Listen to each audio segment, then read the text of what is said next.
প্রবাসীদেরকে অপমান করে নিজেদের রাজনৈতিক স্বার্থ চরিতার্থ করবার যে একটা খুব নগ্ন প্রয়াস, এটি বহুকাল ধরে করে আসছে, বহুকাল ধরে অনেকেই করে আসছে। দুর্ভাগ্যজনকভাবে এখনও করছে, তাও এমন এমন জায়গা থেকে করা হচ্ছে যেটি আমরা কখনো কল্পনাও করিনি।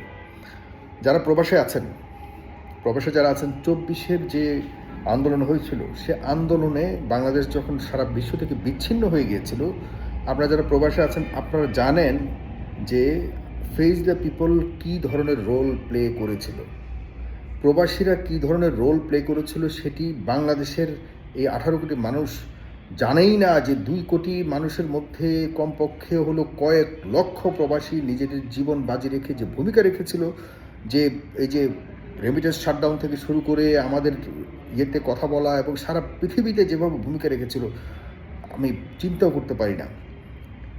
এই ভূমিকাকে একরকম ইতিহাস থেকে সম্পূর্ণভাবে ডিলিট করে দেওয়া হয়েছে, প্রতারণা করা হয়েছে প্রবাসীদের সাথে। কিন্তু দুঃখজনক ব্যাপার হলো, এই যে আমরা যাদেরকে সমন্বয়ক ভেবেছিলাম, যাদেরকে আমরা আমাদের এই আন্দোলনের অগ্রদূত হিসেবে আমরা স্বীকৃতি দিয়েছিলাম, যাদেরকে ভেবেছিলাম যে যেসব ছাত্রদেরকে যে তারা যখন একটা ভালো সময় আসবে তারা হয়তো সবাইকে নিয়ে দেশ গড়বার জন্য একটা ভূমিকা রাখবে এবং দুর্নীতি থেকে শুরু করে সকল অপকর্মের বিরুদ্ধে তারা একটা সোচ্চার শক্ত একটি প্ল্যাটফর্ম তৈরি করবে বা শক্তি হিসেবে কাজ করবে, তারা এখন নিজেদের স্বার্থের জন্য, রাজনৈতিক স্বার্থের জন্য সংসদে যাবার জন্য পাগল হয়ে গেছে। ইভেন তারাও এখন, তাদের মধ্যে বিশেষ করে আমার ছোট ভাই হাসনাত আবদুল্লাহ, তাকে আমি অনেক পছন্দ করতাম, এখনও কিছু কিছু করি, বাট অপছন্দের অনেক বিষয় তার ভিতরে আছে।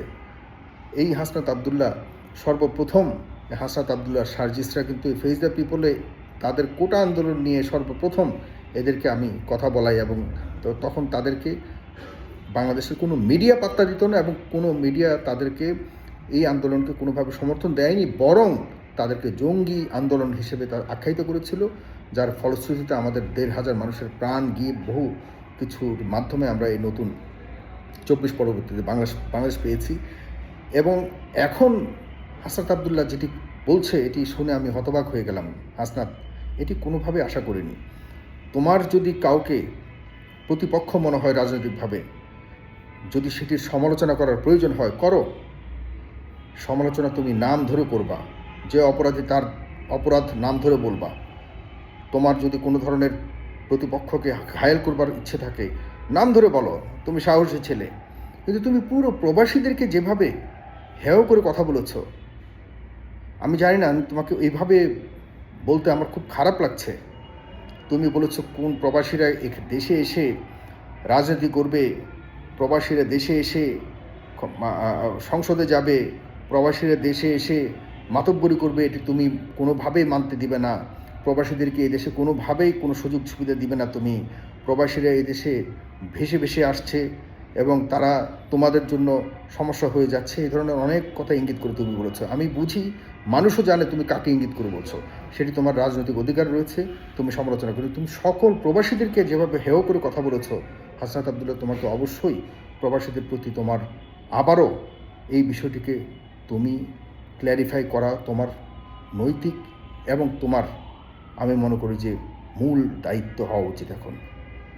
হাসনাত, তুমি প্রবাসীদেরকে যেভাবে ছোট করে কথা বলেছ, আজ পর্যন্ত প্রবাসীদের যে ভূমিকা, তোমরা তো জানো না, তোমরা ওই সময় যখন বাংলাদেশ ব্ল্যাকআউট ছিল কয়েকদিন, 4 থেকে 5 দিন, ওই 4-5 দিন বাংলাদেশকে সারা বিশ্বের বুকে তুলে ধরেছিল, আগলে রেখেছিল প্রবাসীদের জীবন বাজি রেখে। যেখানে প্রবাসীদের মিছিল মিটিং নিষিদ্ধ ছিল, সেখানে প্রবাসীরা নিজেদের জীবনকে বাজি রেখে, যেখানে এমন আইন আছে কিছু কিছু দেশে, মিডল ইস্টে বিশেষ করে, সারা বিশ্বের প্রবাসীরা সমানভাবে এই আন্দোলনকে সমর্থন দিয়ে যুদ্ধ করেছিল।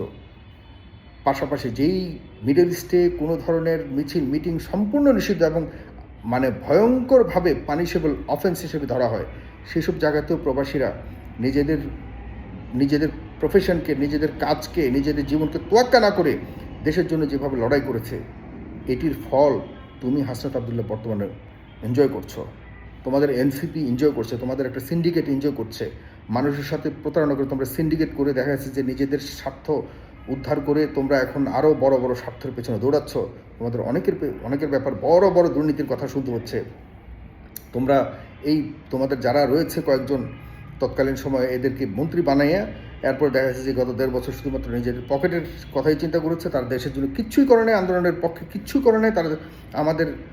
আমাদের এই পুরো আন্দোলনের মানে যে রস, আন্দোলনের যে ফল, এটি নিজেদের পকেটে ঢুকিয়েছে। এইসব নিয়ে কথা বলবো ইনশাল্লাহ, আরও অনেক কিছু আছে বলবো, কিন্তু হাসনাত তোমার কাছ থেকে এটি আশা করিনি।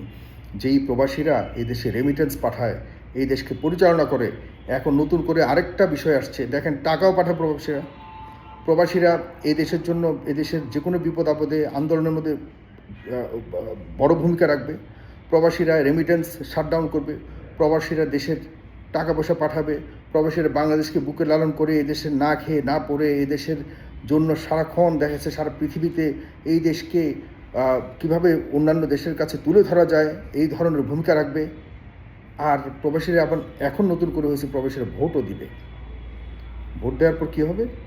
পাশ করবে বা রাজনীতি করবে এই দেশের মানুষ যারা সারা জীবন পলিটিক্সের নামে দুর্নীতি করে এই দেশেের হাজারো লক্ষ কোটি প্রবাসীদের রেমিটেন্স আনা, আমাদের যে বাংলাদেশ ব্যাংকের রিজার্ভ ফুলে ফেপে যে বিশাল রিজার্ভ এই দেশের উন্নয়নকে ধরে রাখার জন্য আন্তর্জাতিক কারেন্সিতে বিশাল সাপোর্ট দেয়। এই টাকা পয়সাকে কোনো রকম চুরি দাঁড়ি করে ডাকাতি করে দেখা যাচ্ছে যে নেয়ার জন্য যেটা যা করবে এটাকে আমরা রাজনীতি বলি। প্রবাসীরা কি আর কোনো কাজ নেই? খালি বাংলাদেশকে দিয়েই যাবে, বিনিময়ে তোমাদের গালি শুনবে প্রবাসীরা? আমি বিশ্বাস করি তুমি মন থেকে এটি বলোনি, তুমি মন থেকে বলতে পারো না হাসনাত আব্দুল্লাহ, বা তুমি রাজনীতির জন্য অন্ততপক্ষে তোমার কাছ থেকে প্রবাসীদেরকে এরকম হেয় প্রতিপন্ন করে তুমি তোমার প্রতিপক্ষকে ঘায়েল করার জন্য যে তুমি পন্থা অবলম্বন করেছো, এটি অগ্রহণযোগ্য, এটি অপ্রত্যাশিত। তুমি অবশ্যই আশা করি খুব দ্রুত প্রবাসীদের কাছে তুমি বিষয়টি, আমি বলবো না ক্ষমা চাও, কারণ আমি জানি তুমি এমন বলতে পারো না। আমি বলবো তুমি প্রবাসীদের কাছে বিষয়টি খোলাসা করে বলবা, কারণ প্রবাসীদেরকে অপমান করেছো, ভয়ঙ্কর অপমান করেছো। যে প্রবাসীরা কি ভেসে আসছে হাসনাত আব্দুল্লাহ? এই দেশ প্রবাসীদের দ্বারা চলে। এই দেশের একমাত্র ইনকাম, যেখানে কোনো ইনভেস্টমেন্ট নাই, এই দেশের কোনো ইনভেস্টমেন্ট নাই। আমার এই ভাইয়েরা প্রবাসে যায় নিজেদের টাকা দিয়ে, জীবন বাজি রেখে রাস্তাঘাটে মোড়ে ইউরোপে যায়, এই সে করে। সরকারের চালানা বসে পুঁজি আছে এখানে, পুঁজিহীন একমাত্র ইনকাম রেমিটেন্স, প্রবাসীদের রেমিটেন্স। এই যে গার্মেন্টস পুঁজি আছে, এই যে অনেক কিছু আছে, হ্যাঁ, এগুলো পুঁজি লাগাইতে হয়, সরকারকে অনেক কিছু করতে হয়। একমাত্র প্রবাসীদের জন্য সরকার কিছু করতে হয় না। প্রত্যেকটা দেশে প্রবাসীরা নির্যাতিত হচ্ছে। এই সরকার, আমি ভোট দিব কিন্তু আমি নির্বাচন করতে পারবো না কেন? এই পার্লামেন্টও আমি মনে করি যে প্রবাস থেকে প্রবাসী কোটায় মানে নির্বাচনই হবে, প্রবাসীদের মধ্যে নির্বাচন, এরকম একটা কনসেপ্ট আমি নতুন করে চিন্তা করেছি। কিন্তু আমাদের প্রবাসীদের মধ্যে ঐক্য নাই বলে এগুলি করা হয় না। ঐক্য হয়েছিল 24-এ, যে কারণে শেখ হাসিনার পতন হয়েছিল।